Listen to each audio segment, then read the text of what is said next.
All right, so we're going to move right along into who's who and what's new. This is when we're going to grab the latest headlines out this week, and we're going to rapid fire and see if we can't shoot some common freaking sense at the speed of the liberal news media. You ready? Yeah, I'm ready. I'm shooting the news media. All right. Go ahead. And just a reminder, we have not cross-talked these, so I'm going to be shooting them at him, and this is going to be the first time that you've seen these headlines. Is that correct? Yes. Yeah. Well, I don't know. We'll see. We'll see. All right. We have not talked about this before, so you're going to get the real reaction. And are you ready? Aim. Fire. All right, so DeSantis attack ad uses fake AI images of Trump embracing Dr. Anthony Fauci. So the campaign backing Ron DeSantis as Republican presidential nominee in 2024 has used what experts identified as AI-generated deepfakes in an attack ad against Donald J. Trump. You see these things? I'm seeing it. Well, what's your take on that? What do you think? Well, first off, yeah, it's got to be AI because Fauci isn't that tall. Donald Trump's 6'3". He's barely over 5 foot. So that's the first thing, and then it's got him up there almost whispering in his ear. I do have one question, though. He's getting a little smoochy smooch right there on the bridge of his nose, because that's a normal place that people get kissed, right on the bridge of their nose. Yo, Anthony. Yeah. Anyway, so you got the Don. You got the Anthony. Anyway, I mean, there's something going on there. But I do want to know this. Somebody used the AI. Is it really DeSantis? Is it his campaign? Or is it another PAC that is advertising for them? Because sometimes that'll happen. Yeah, well, it says here on June 5th, the quote, DeSantis War Room, end quote, Twitter account shared a video emphasizing Trump's support for Anthony Fauci, a former White House chief medical advisor, former. Yes. Let's go back yes. to that. Yes, he has retired. And key figure in developing the U.S. response to COVID-19. Fauci has become a hated figure in right-wing politics, particularly among the anti-vax movement, and the attack ad seeks to grow this base of support for DeSantis by portraying Trump and Fauci as close collaborators. That's not going to go anywhere, because if anybody has any remembrance of history, I mean, the thing that's going to happen is Trump paid the man homage in the beginning because he respected him for his knowledge and everything else. Then it started coming out about who he was, how he was manipulative, blah, blah, blah. And then Trump started distancing himself. I mean, any good leader is going to take somebody that is in a lead position like that, and when they come to the forefront, the one thing they want to do is to have some sort of bonding relationship, so they make sure that this person is truly working on the behalf. So you show them the love, you show them the gratitude, you show them that they've got some of your time, even if it's a human embrace. So even if it's AI, I'm looking at it going, so what? I mean, at one point in time, Trump was trying to get the man on his team to do what is right. Eventually, that just didn't happen, and is like, he's a screw up. He's got to go. I think this headline's a lot more profound than a lot of people are making it out to be. And the reason for that is moving forward into this next presidential campaign, I think that AI is going to be playing a lot larger of a role. And, you used to tell me when I was growing up, don't believe anything you hear and only half of what you see. Well, if it's on a computer screen coming up here pretty much anytime moving forward, you guys are going to have to go out and vet those sources and really look at it. Honestly, this terrifies me, that you can see these images and you're like, I cannot vouch for the veracity of anything that you see on the internet nowadays. It's terrifying. Do you remember, I do believe you were still in school. I can't, Longorian baseball player. And there was a thing by Gillette, or one of the razor companies, because it was talking about being a close call. The ad only ran on the internet. I would bet it's still out there somewhere. Anyway, he's doing a interview on first base. You hear the crack of the bat, and he just turns without even moving his head. Yeah, I remember this. And snags the ball at first base barehanded. Okay. And the gal interviewing him was going to get hit with the ball, but he Right. got it, and then bam, smacks his hand, and he acts Yeah, like he it goes, stings yeah, his he's like, hey hand. guys, keep it on the Throws. field, right? That's exactly what he Yeah, said. Very good. You I remember do that? now that you're describing it. Totally artificial. No. Yes, yes, that was all computer generated. Yeah. Well. And how long ago was that? And it looked dead on real. Yeah, that's going back. De- All right. Dead on All real. right. So if they could do that back then, and Yeah, that's what it's I said back then, what's it going to come to? It's if they could do it that good then, it's only going to get better. So terrifying. here we go. It's terrifying. All right, moving right along. So tell me if you've heard about this. So the White House condemns the trans activist for going topless at a pride event. No, I saw Inappropriate and this. disrespectful. Did you see it? I saw this. Oh, man. So Biden's White House says this person, Rose Montoya, and others will not be invited to future events. This kind of cracked me up. Everybody knows that one of the main rules of being invited to high society events is that you can't be prettier, than the than the people that invited you to the event. So I was kind of wondering behind the scenes if what it really was Dr. Jill Biden. She got a real good look at the high beams and was like, we can't be having that around here. That's way younger and perkier than I am. Well, I hear, and when you said that, I thought you can't be raunchier than what's already there. I don't know. And they came out and was way raunchier. I just thought it was what absolutely hilarious that she has no pole dancing skills. That's not, what was it that she said? Si se puede. She lacks in the skills, Anyway, and Joe needs the skills. Yeah, that's all I can say. True. I thought it was absolutely hilarious. So they invited this person to the White House. The person takes off their top, flashes their custom designer boobies around, and then immediately the White House disavows the incident. And then I thought it was pretty funny too. I believe the words the president used was the event was hysterical and ugly. And so I was like, hysterical, yes. Ugly, each man's going to have to search his heart and figure that out. Beauty for is in the eye of the beholder. And whoever and that man beholden two voluptuous boobies. So, all right, moving. Did you see the video? Yeah, I saw it, and we did a short about it. So that's what he was doing. I mean, he was it a he that had the designer? It was a he. Yeah, I did a little bit of research on this person.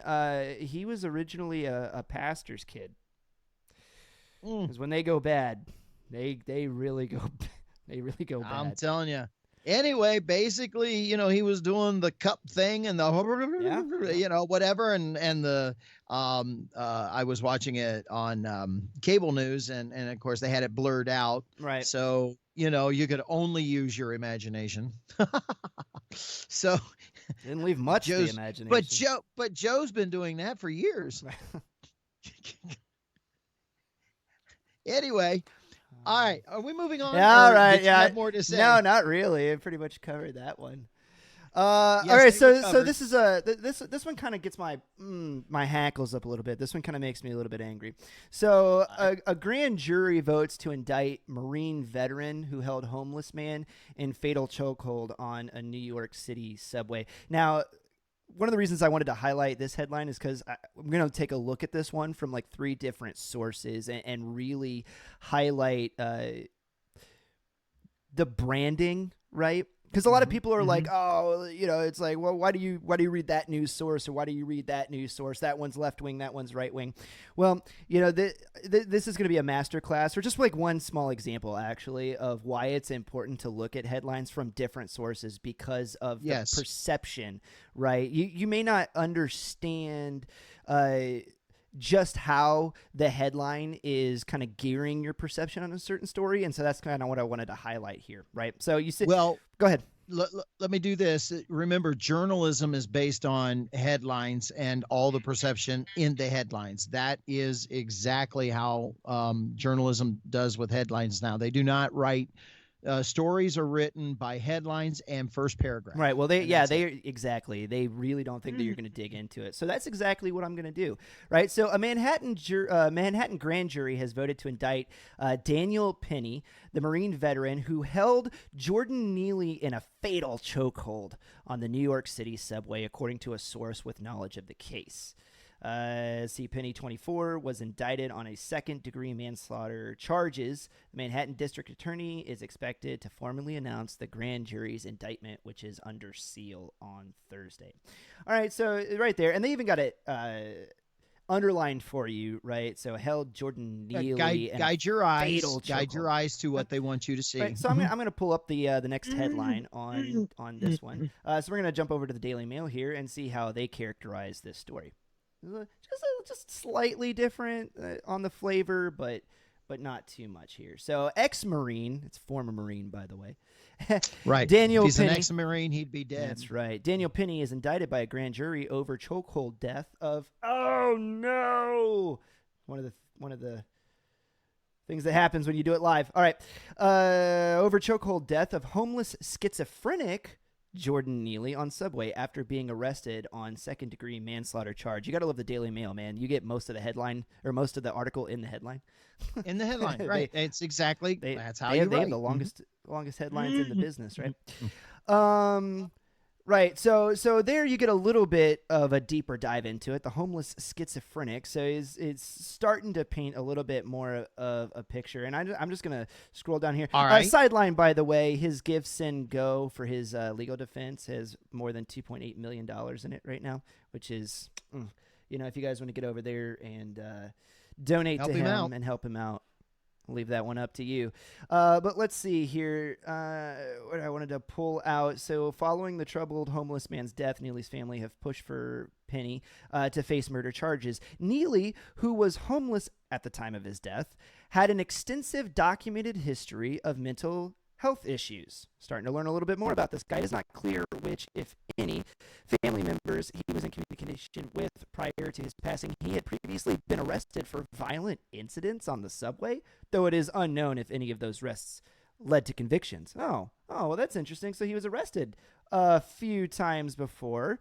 You finally find out in this other article. So we're going to keep moving to the right here. I'm going to pull up. Okay, just a little comment on it, commentary.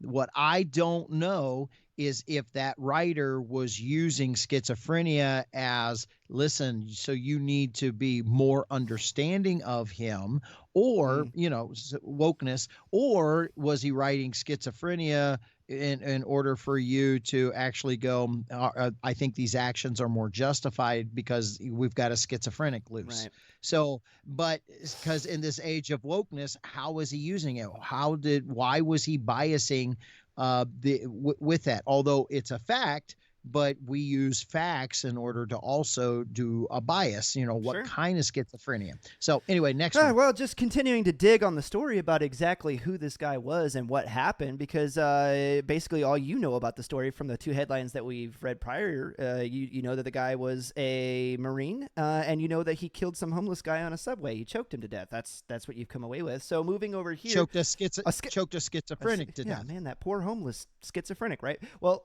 moving over to the Daily. See what I'm building? That's what I'm saying. Bias, so man. moving over to the Daily Wire, man who says he was assaulted by Jordan Neely says the Marine vet shouldn't be punished. So we're going to scroll down here and figure out just a little bit more. So this guy named Baltazar, I'm really going to butcher your name, brother. I'm sorry. Philemon Castillo Baltazar. Said that he was assaulted by Neely while he was waiting for a train in Greenwich Village. Back in 2019, he says he was approached by Neely out of nowhere and was punched in the head.